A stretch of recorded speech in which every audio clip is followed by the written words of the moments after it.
Hello, my name's Wendy Bards. I'm a medical herbalist and half of the Real Keto Solutions fabulous duo.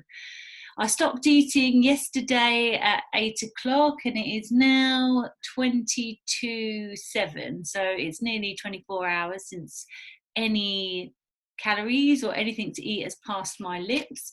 So I wanted to update you on how I'm feeling and also tell you what's really going on within my body and the reason why you might wish in the future to do a long or a 24-hour fast. So this morning I went for a run. I don't usually eat anyway until 5 o'clock, so that was fine. Did quite a good run out in the forest, and then I came back home and did quite an intensive weight session.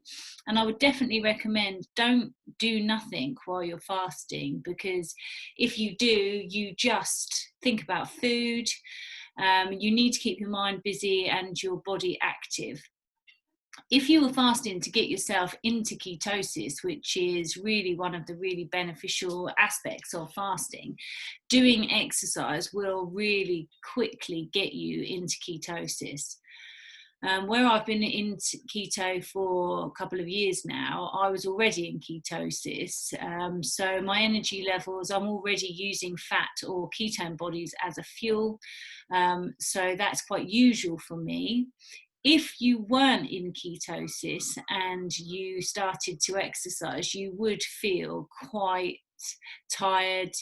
You could find yourself feeling a bit dizzy as the blood sugars drop, because you're not fat adapted. So you probably wouldn't want to do as long a run as I'd done, and you probably would need to be, quite sensible about the amount of exercise that you did. Having said that, long walks would be really advisable, and some sort of cycling or swimming would be good. So why fast? Fasting has been used from various religions for thousands and thousands of years.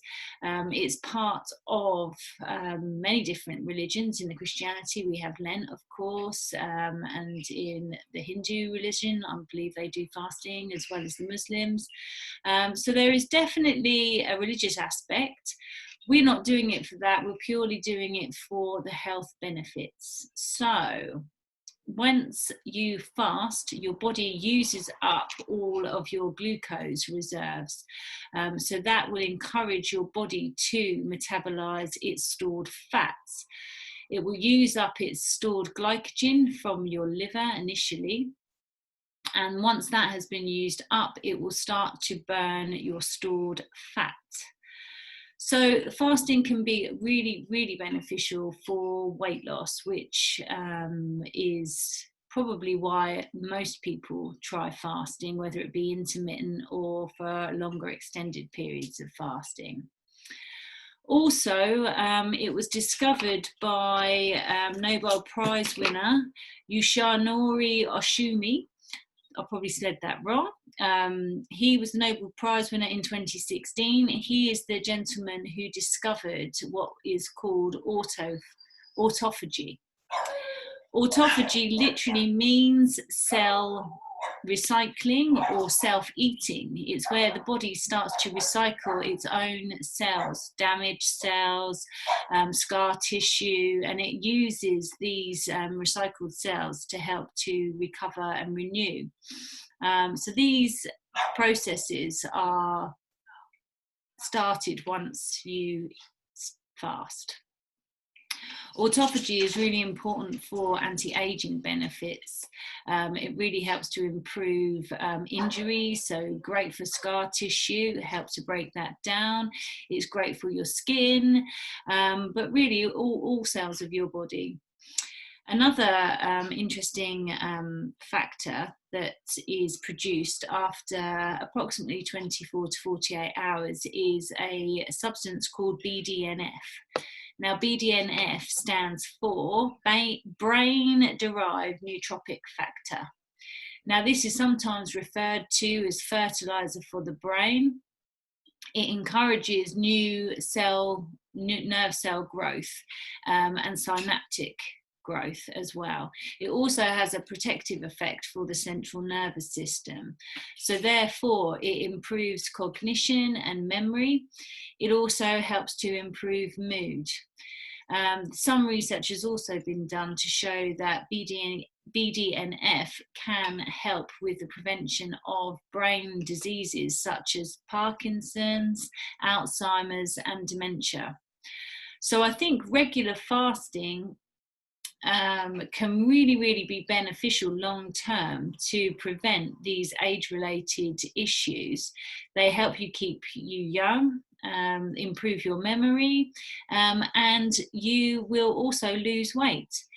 If this was a drug, it would be a blockbuster drug, but of course anybody can do this.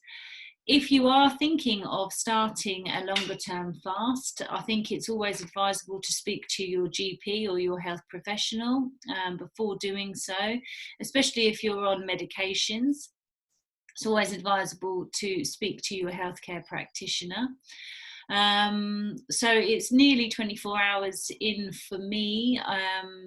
The one thing that I really noticed with fasting is how much time you actually spend thinking or preparing or buying food.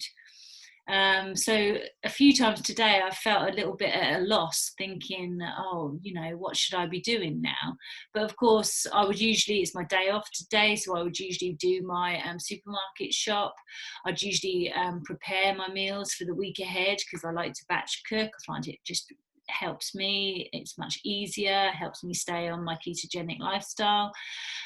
So because I haven't had any of that to do, I have been a little bit like, oh, but it does make me realize how much time we actually think about preparing or actually getting food. So that's quite an interesting observation.